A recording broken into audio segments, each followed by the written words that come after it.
Nome, Mimmo. Filippo. professione, Enologo.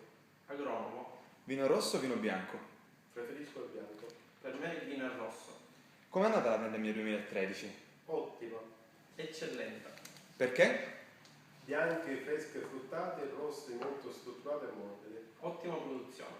Che vino Sette Soli consiglieresti di assaggiare quest'anno? Grillo. Nero d'Avola. Dammi 3 aggettivi per descriverlo bene. Fresco, stabile e fruttato. Intenso, morbido, fruttato.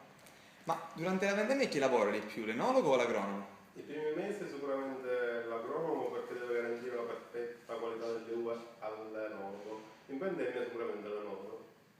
Sicuramente l'agronomo i primi mesi, ma poi l'enologo. E di voi due? Io. Io.